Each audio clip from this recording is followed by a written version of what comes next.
Redditors, what's the most unbelievable thing that has ever happened in the existence of mankind, and what makes it so hard to grasp the reality that the event occurred?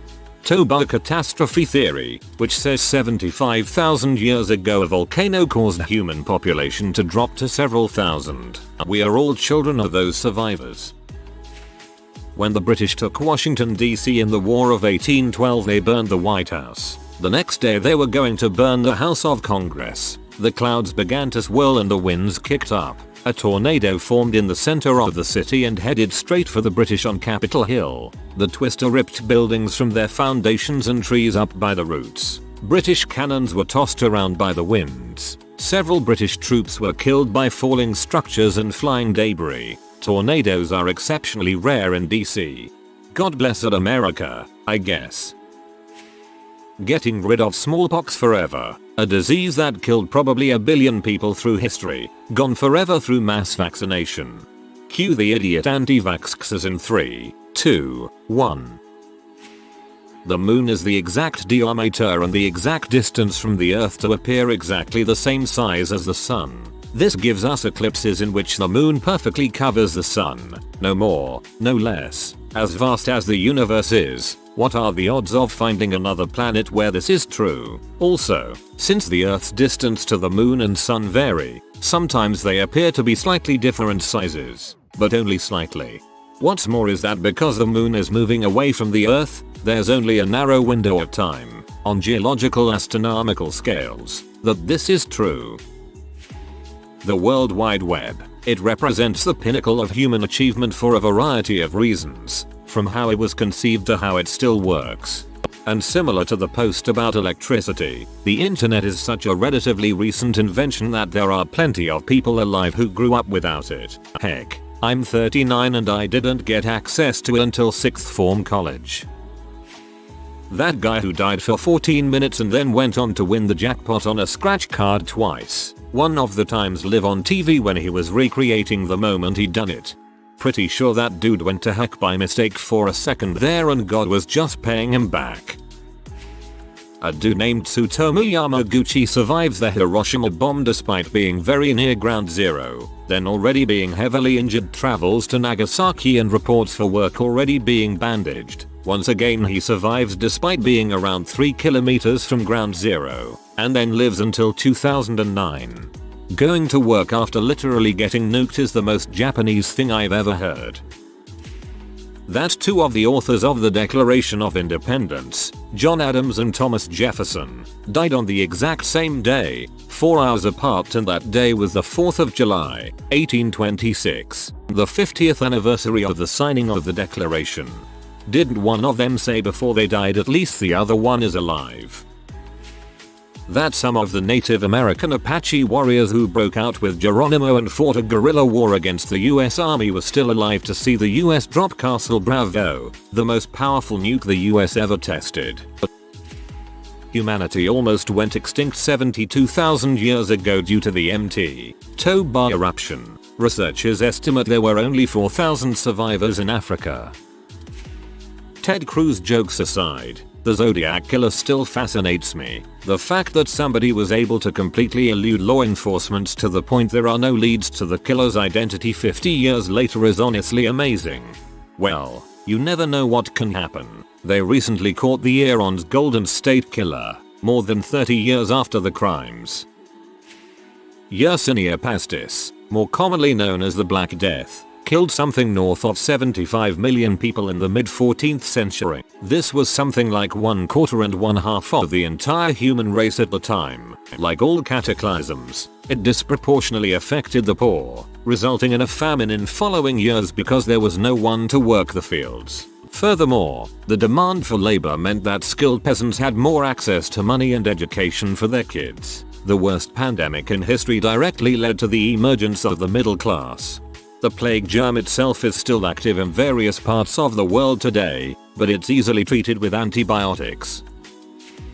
To me it has to be the fall of the Khwarezm Empire. The fact that the Mongols would destroy and kill every living creature if a city didn't surrender peacefully to Genghis Khan's army, in a time when they had no machine guns and every Mongol soldier was supposedly given a quota for how many lives they had to claim and filled sacks full of ears to confirm those kills. A lot of crazy stories from that conquest, like the one where one of the Khan's son-in-laws died during one of the sieges, and when the Mongols finally took it over, they ordered every citizen be brought to the town center to be beheaded in front of the Khan's daughter as revenge while she overlooked every execution lamenting her fallen husband. Or the city where even the rats, dogs, and cats were all ordered to be slaughtered. Another really crazy story that I can remember had to be when a town heard of the Mongols coming. The citizens were divided between surrendering and fighting. When the Mongols got closer and tensions in the city were at their peak between the two parties, they fought amongst themselves and the side that wanted to surrender won the struggle, and when they let the Mongols in, the leader of the army ordered the execution of everyone anyways because you couldn't trust such men. Also, when the Mongols would finish destroying a town and move on to the next, they would often send a detachment back to the destroyed cities to kill any people who may have been hiding during the first attack and come upon them as they buried their relatives. While the Wild West era was going on, New York City had electric lights. It lasted something like 30 years only. I just find it insane that dinosaurs actually existed. I mean, a Tyrannosaurus Rex was 13 feet tall, 45 feet long, 9 tons, had banana-sized teeth and a bite force of 12,800 c, had some of the sharpest senses of any animal to ever live, better vision than an eagle, better sense of smell than almost any other animal, extremely acute hearing, and was packed with muscle from head to toe, even compared to other similarly sized theropods. Even its relatively small arms could each lift around 400 pounds. When you describe it like that, it doesn't even sound like a real animal. It sounds like a movie monster. And that thing actually existed. How about the fact that we now routinely travel farther in a year than our ancestors did in their entire lives, using ground vessels powered by explosions? Similar to how we can fly, we can now strap tanks of compressed air on our backs and tour the ocean floor as if we were fish.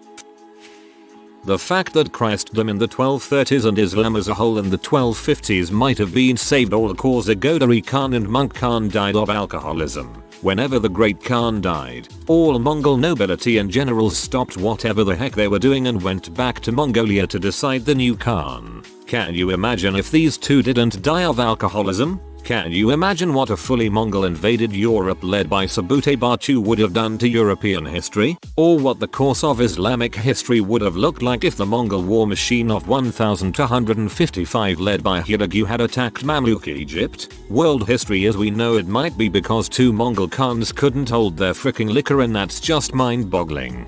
Time to play Civ again. The invention of music. A universal system and language of something so simple yet that holds so much power. Music has some serious power and it uses math like the rest of the universe but affects us in a totally different way than most anything.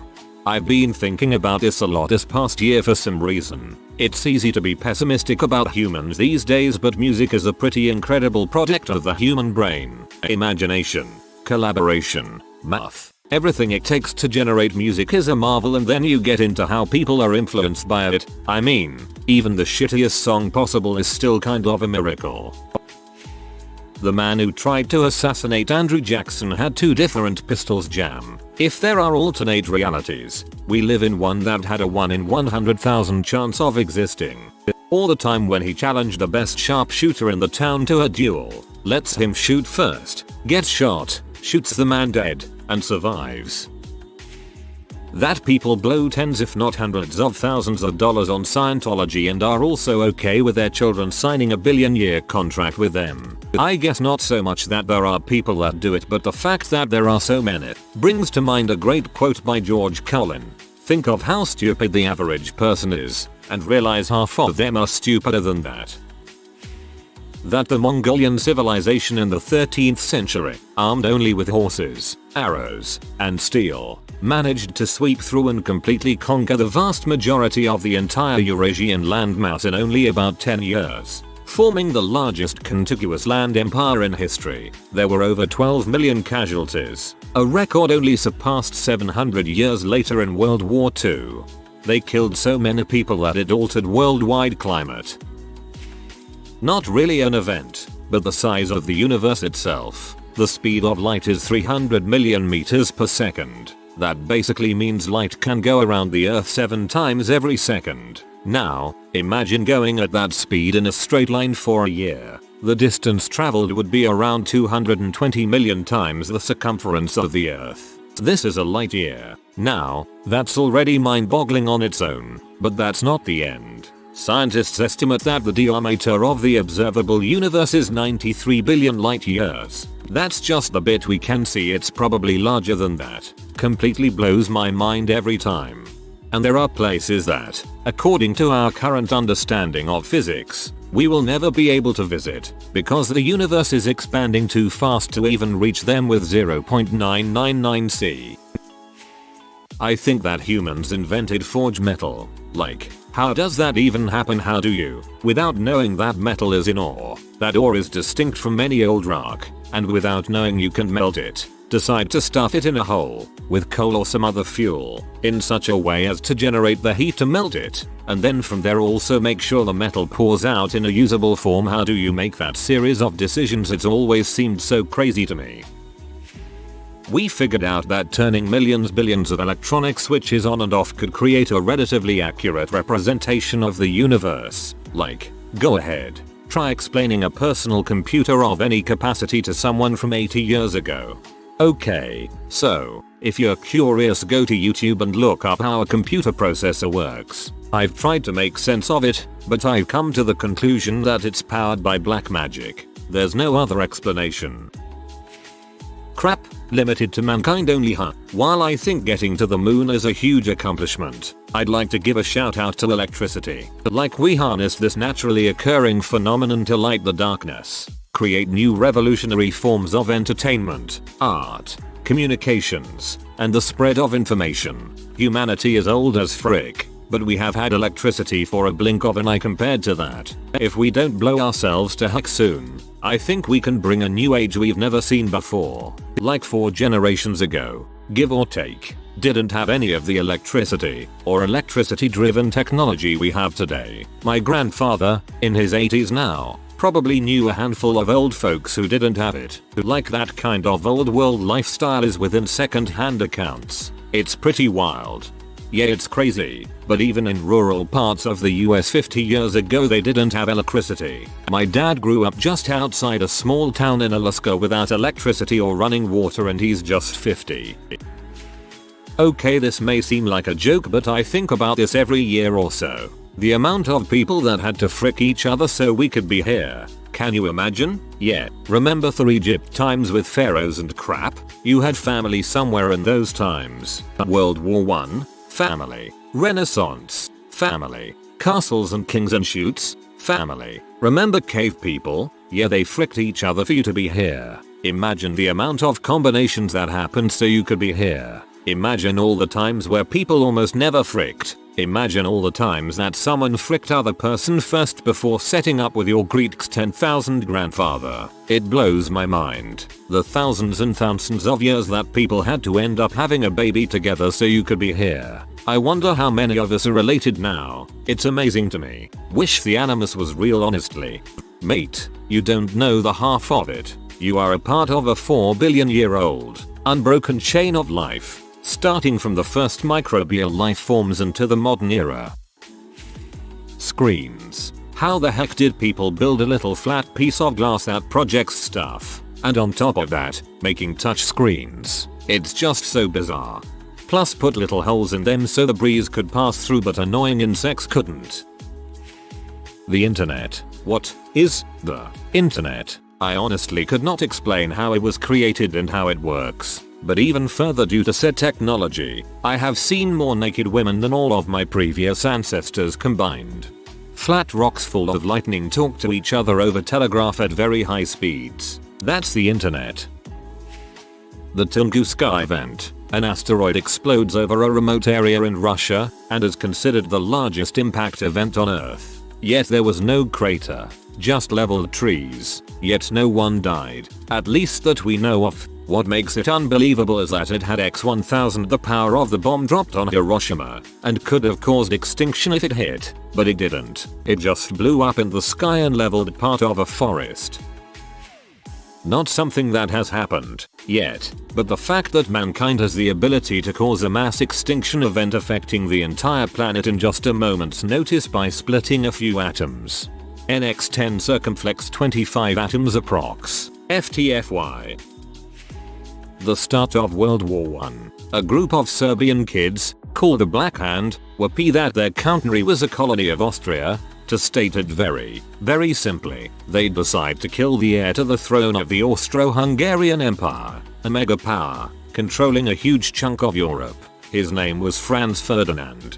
Dude's in town, essentially as a PR stunt, and he's doing this JFK-style motorcade parade. They'd decide to kill him with one of those Mario-style bombs, you know the type, the big round ones with a long fuse. The attack was in part organized by a young man named Gavrilo Princip. The plan was organized so that a handful of bombers would line the street and take their chances. For whatever reason, the caravan missed the first bombers completely. The next one washed out completely. As the caravan approaches the final bomber, he decides that it's now or never and go time. He springs out of the crowd and lobs the bomb at the convertible. It misses barely and deflects off the side panel, back into the crowd, killing bystanders and the bomber himself. The caravan speeds off, and the attempt is a bust. Dejected, our young anti-hero, Gavrilo, hastily exits and settles at a cafe. He orders a coffee and tries to act natural. Back to our speeding caravan, Franz Ferdinand tells everybody, hey, we can spin this into some good PR. We need to go support these innocents who are hurt from this bomb. He tells the driver to take him and his wife to the hospital. The driver agrees but tells Franz that it is the opposite direction. They pull down a side street that is dead-ended. The driver begins to make a U-turn. Ironically, at the end of the street is the cafe, with Gavrilo sitting, open-jawed, at his target making a 5-point turn in a back alley. He jumps up and unloads his gun into the car, killing the prince and his wife. Within weeks, all of Europe is at war. Within months, most of the world is. And by the end as many as 21 million human lives had been lost due to this moment in history. If some time traveler were able to appear to Princip in that moment, and tell him that the next 60 seconds would determine the fate of tens of millions, I wonder if that would change everything, or if he would still do it. Either way, it feels like a Tarantino movie, or the plot of Final Destination.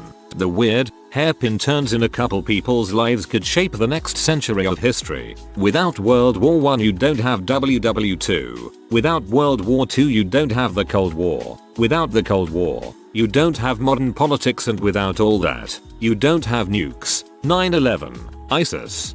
The assassination of Franz Ferdinand started World War I.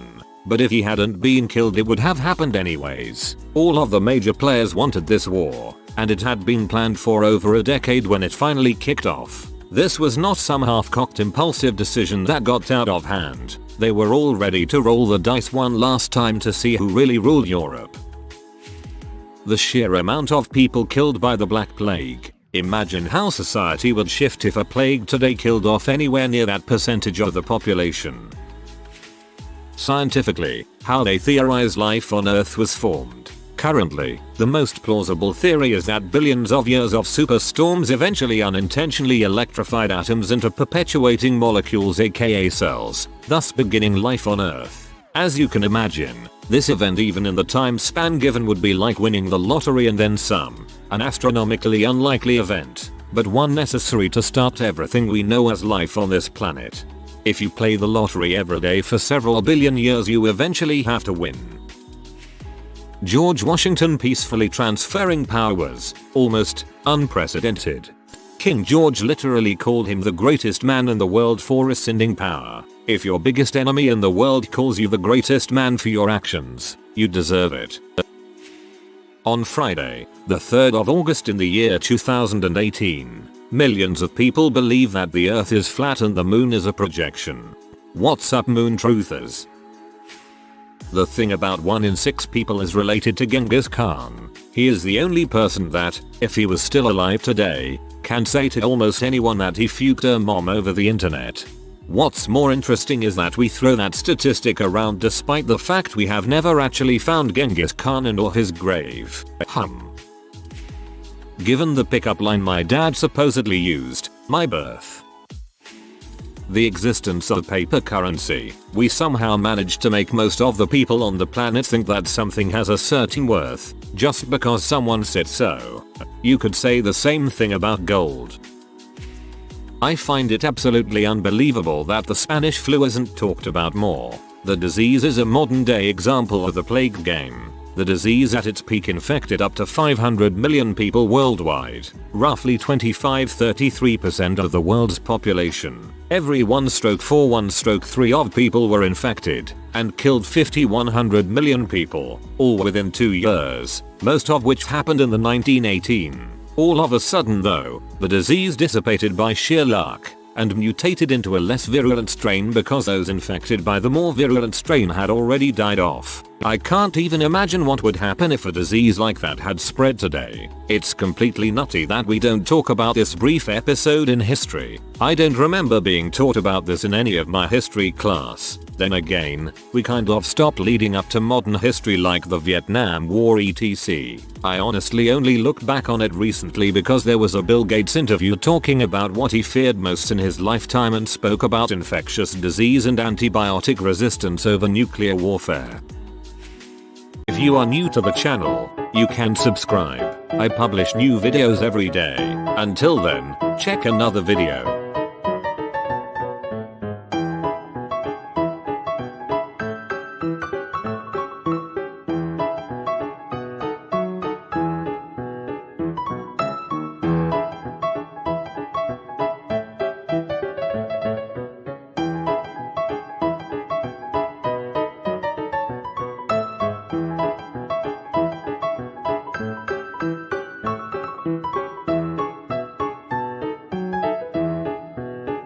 Bye for now.